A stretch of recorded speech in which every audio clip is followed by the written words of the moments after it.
going over the Walt Whitman. We're going over the Ben Franklin. We're going through Camden. We're going to South Jersey. We're going to North Jersey. We're going to Central Jersey. We're going to Wildwood. We're going all over. So walk us through how many, and by the way, of course, we've got the tweet up here. Very excited to announce the Cape May County Chairman just put up the tweet just pretty much as we were going on the air here that yes, I will be speaking this Friday at the huge rally that's going on Wildwood, New Jersey. So excited to be down there. We will have full security, and I've been in comms with them about that, which does include, by the way, overhead drone-based security. Cliff, I want to say thank you for working to set up this event, as well as Scott Pressler and Benny and all the others that are going to be there. It's an incredible event.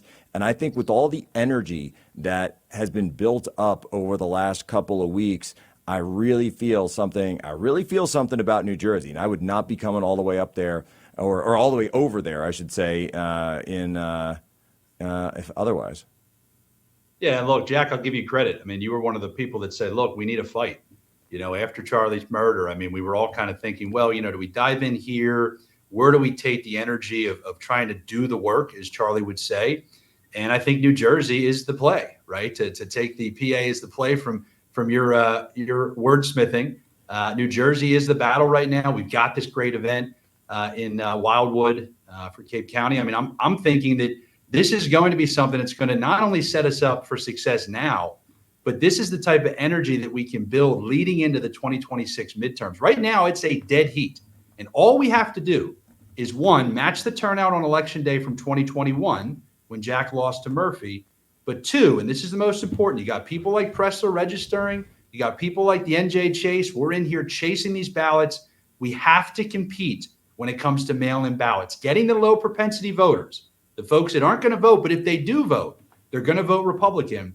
That's the name of the game. We compete in mail-in votes in New Jersey. We can win the governor's mansion. Look, NJ is the play. NJ is the play. And it's all about this. You saw the polls tightening. That is not normal. Not for New Jersey in a year like this. Chris Christie won, not to get into Chris Christie, but you look at the dynamics of that. Chris Christie won in an economic downturn year where they were going from Democrat to Democrat was termed out, and so they were looking at something Barack Obama had just won in 2008. Then the flip of that is Chris Christie coming in and being able to swing the entire state in 2009. What are we seeing now? The Democrats have absolutely run New Jersey, what was once the beautiful Garden State. The beautiful Garden State, Cliff, is now run into the dirt. And I'm just going to say it, for anyone who grew up in the Philly area, and Cliff, I've never even asked you this question, and I already know the answer. Cliff, where did you go in the summer? No, you're not going to like my answer. I went to Rehoboth. Wait. I wasn't a Wildwood guy. No! You're calling me out on air. My gosh, you're one of those. No, I have gone to Bethany from time to time. I like Bethany, but Rehoboth, puke. We would take the ferry, Cape May Lewis Ferry. So I did a lot of time in Cape May. Yeah, okay. So you went to Cape May, of course. Of course, you go to Cape May. For us, Ocean City, Brigantine, going up to Atlantic City from time to time. By the way, I can actually say that I think it was 92 or 93. We actually stayed at the Trump Taj Mahal. So I've actually stayed back when they still had the Trump Taj Mahal. And Wildwood, right? You go to Wildwood, you go to Sea Isle, right? These, Avalon, these are the cities, the towns that pretty much all of Philadelphia would go to in the summertime.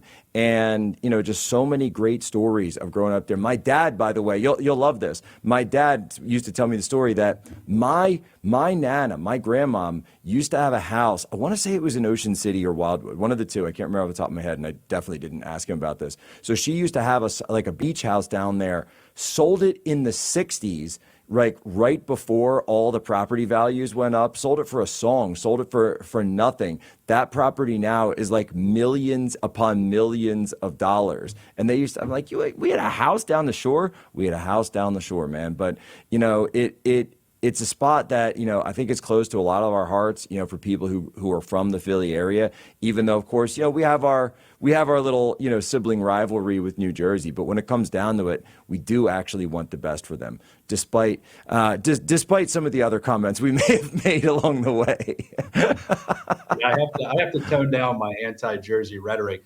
Well, look, Jack, one thing I'll tell everybody that's fascinating looking at the rules between Pennsylvania and Jersey. In PA, we have vote by mail and then we have election day. Yes, you can do your on-demand vote by mail ballot and go to your county office, but we don't have technically early voting. New Jersey does. And this is where Republicans compete and compete strongly. And so that's another advantage, not just to the polls closing, not just as Mikey Sherrill proving to be one of the worst candidates in New Jersey history, probably nationally, with some of her missteps over the past couple of weeks, but there's early voting. So when I'm at the door and our door knockers are talking to voters in New Jersey, it's not just vote by mail. If they object to that, you say, fine, let's set a date for you to go and vote early. We compete in vote by mail and we continue to compete in early voting. And I think we've got a great, great shot at flipping the governor's mansion with us knocking those 500,000 doors in New Jersey. So 500,000. So now this is going to be a bit of a shootout for you guys because, look at it. I think we're less than 1 month away. So we're just under 1 month away from the election. Cliff, they say it can't be done. How are you going to do it?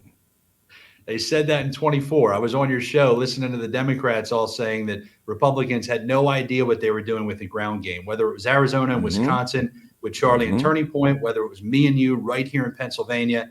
The reality is we're going to go as hard as we can. We've got Airbnbs across New Jersey. Folks can go to njchase.org if you want to sponsor a ballot chaser. We've already got the shirts. We've been pounding on doors.